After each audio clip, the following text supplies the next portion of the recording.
All right, this is the second video on this great big self-propelled Craftsman that was messed up in a lot of ways. I did take off the little copper wire that was holding this in place, and I put one of my rubber bands on there. So when I want to shut the engine off, I just go like that, and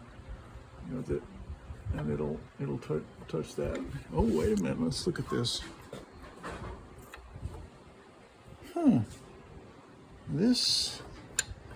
This switch, I've never seen that before. This switch has been turned around.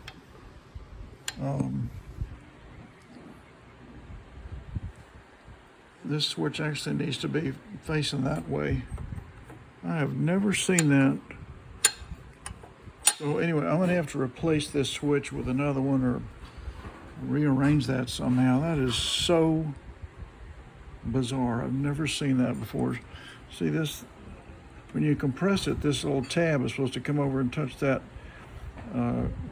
electrical connection, and it shuts the engine off. Well, it's not there. See, the little tab is supposed to touch is right there. It never reaches that. So no wonder he's got this thing disconnected from the coil. I have not checked that spark plug yet, but I did want to show you what I did with the wheels. They were locked up, so this is now a push mower. I've left the little dust guards on as if it was here's the little dust guards and debris to keep the grass from getting up in the cogs of the wheels when it's self-propelled. But now, see, that just spins and spins because I've turned it into a push mower. This thing was so locked up, I could not get the adapter off, and so, when I'm paying $20 for a mower, I'm just trying to get the engine running and get it where it'll cut grass. This will be a heavy one to push, but at least you can push it. Before, you couldn't even push this mower because these wheels were locked up. The blade is in great shape, and the engine does have compression. Let me show you that. I'm going to turn this around. I sharpened the blade, so I've got to be real careful. So no resistance, no resistance, no resistance. And there is the compression right there. So I think we're going to be good to go with that. I've removed the self-propelled linkage because there's no point in having that down there because it's just in the way. So we'll cut that with my big pliers. I think I'll do that right now. Sometimes it's hard to find pliers that you can do that with, but this will work. I may have to use two hands. Hold on, let me set this down. All right. So I've clipped that. So now it just sticks out. I'm gonna pull this down here and just throw it away. I hate to do it, but I'm not trying to make, $800 mower out of something I paid $20 for. So I don't know why that's sticking up so much. I may leave it that way, but right now it's. So anyway, I'm thinking this mower may run. This is the tank that came off of it. It's just hanging loose. And this is the rewinder. And this is the wrong one because you can see he was trying to make it fit by cutting the metal to make a space for that kill switch. And it didn't fit. So I'm gonna have to come up with something for that.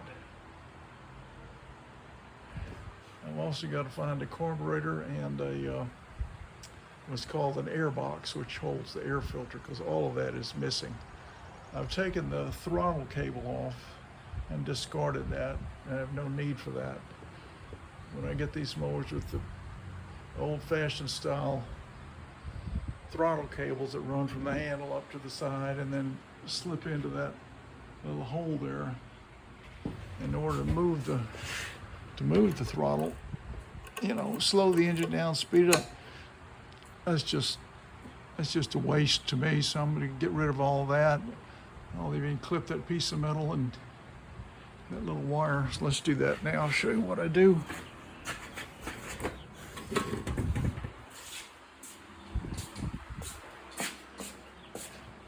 So I'm going to come around here. I don't want this in the way or people thinking, oh, I can adjust this. No, we're going to get rid of that. So I'm going to put this on here and clip this and remove this and remove this piece. And so now this doesn't do anything. I'll probably take a piece of wire string and flip it around here so it's not visible. And then to make sure that this switch doesn't move anymore, I get my big old pliers and I bend this tab right here, right there, and I bend it down like that. And so now this thing is locked into place, except it's, there we go. Needed to make it a little better. Okay, see now it doesn't hardly move at all. That's not going to be enough to change the RPMs. So that is set.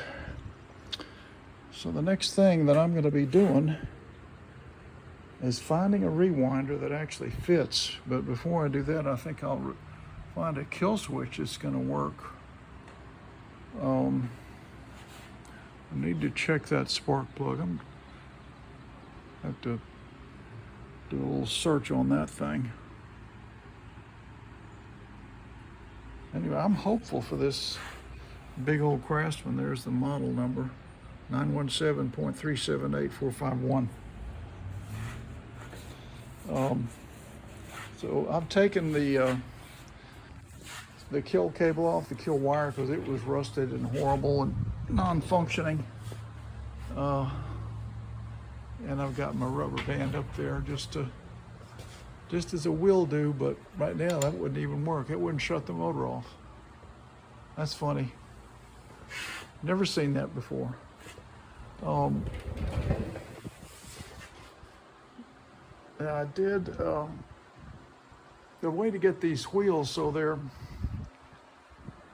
not self-propelled, you can just push it, is you've got to take the gears off, and here are the gears. And there's a little C-clamp that fits on the top of this axle that comes through the very end, and you just tap that with a screwdriver end and get it off there. Then you pull the gear off, and you know, clean everything, lubricate everything, and then you've got you a good push mower. The belt, I just pulled out, clipped it, cut it, and pulled it out through the front. So that's what it looked like. And it's a shame because it looks like a new belt. I wonder if somebody was trying to fix this, then realized that the transmission was totally messed up. It wasn't a belt problem. All right, so when you come back, I'll make more changes to this mower, and it might be running. See you soon.